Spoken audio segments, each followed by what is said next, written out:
Hey there, and welcome. Today we are diving headfirst into a world that's part mechanics, part history, and a whole lot of passion. We're talking about the art of reviving vintage outboard motors. If you've ever looked at some old, forgotten engine and seen potential instead of just rust, well, you are definitely in the right place. Let's get into it.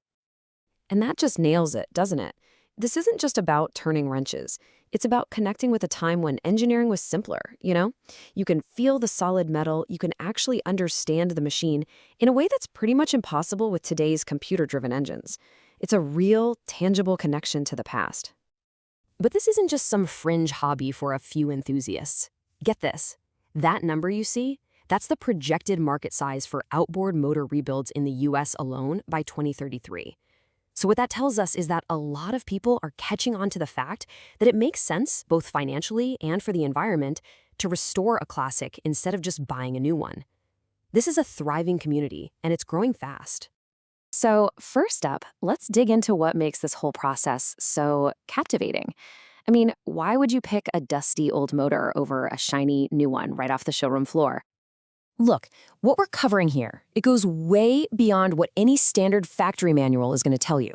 This is the stuff that's learned the hard way, from the hands-on experience of restoring over 30 of these classic motors.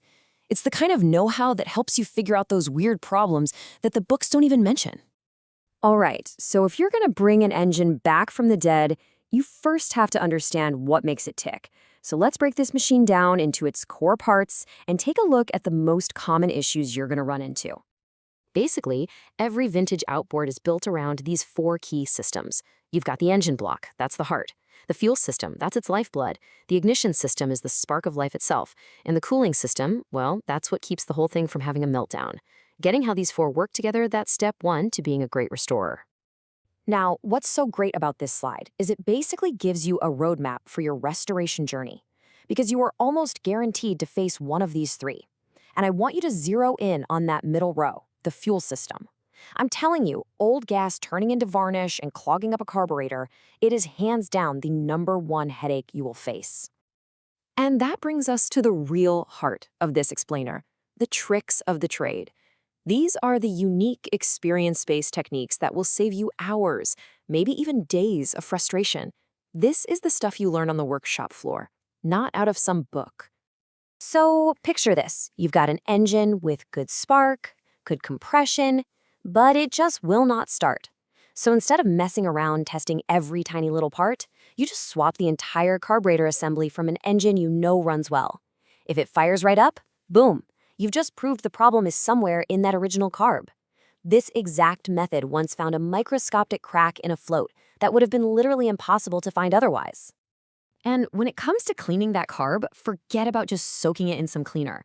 An old Mercury racing mechanic shared this tip, and it's a game changer: ultrasonic cleaning. It uses sound waves to literally blast out microscopic gunk from deep inside the carb's tiny passages. We're talking places that wires and compressed air could never, ever reach. It makes a world of difference. And hey, don't just take my word for it. This quote perfectly explains why a gentle but super thorough method like ultrasonic cleaning is so critical. As the expert Charles Pluteman points out, if you get too aggressive with wire brushes and metal picks, you can permanently ruin a vintage carburetor. Sometimes being careful is the most powerful approach. Here's another little trick that's not in the books. Most people check to see if a spark plug sparks, but that's not the whole story. You can have a spark, but it might be too weak and pathetic to actually ignite the fuel under compression inside the engine. So this method tests the quality of the spark. You see how big of a gap it can jump. A strong system will throw a nice, crisp blue spark across a pretty wide gap. That's when you know it's got the muscle to do the job. All right, lean in for this one. This tip alone will save you from pulling your hair out. On any motor from the 60s or 70s, just go ahead and replace the condenser. Don't even test it. They break down internally and cause the engine to just die for no reason after it warms up.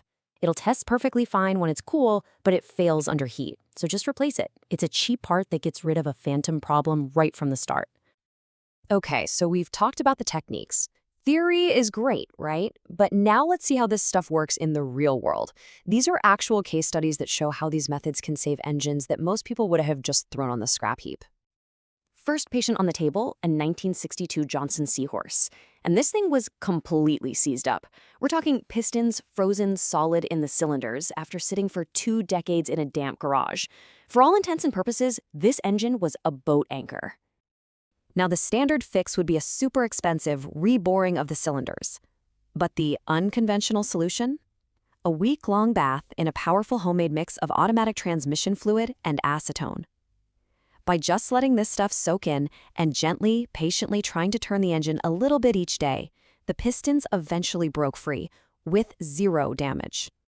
And the lesson here is, well, it's a big one. Sometimes the most valuable tool you have isn't a wrench or a hammer. It's patience.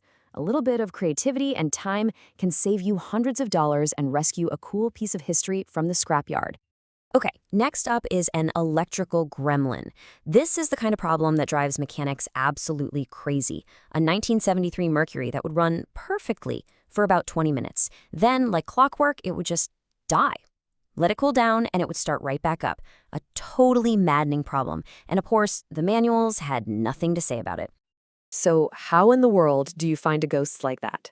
Well, you have to analyze the engine under the exact conditions where it fails. By hooking up some temperature sensors during test runs, it was discovered that the stator was getting way too hot and shorting itself out. That's a fault that is completely invisible when the engine is sitting cold on your workbench. The takeaway here is absolutely critical for anyone who works on, well, anything. You have to recreate the failure. The clues for these intermittent problems, they're almost never on the bench. They're out on the water when the engine is hot, under a load, and doing its job. So now that you've seen what's possible, you might be thinking, okay, I'm in. How do I get started? Well, the best news of all is that you are not in this alone, not by a long shot. There is this incredible community out there that's just waiting to help you. The Antique Outboard Motor Club, AOMCI, is an absolute goldmine of knowledge. Online forums like iBoats are filled with experts who are genuinely happy to give you advice. And there are suppliers who specialize in tracking down those hard-to-find parts. You've got a whole network ready to back you up. And so that really just leaves us with one final thought. Next time you see that old engine sitting in the corner of a garage or you see one for sale online, don't look at it as a piece of junk. Look at it as a story that's just waiting to be told again. With a little patience and the right know-how, what piece of history could you be the one to bring back to life?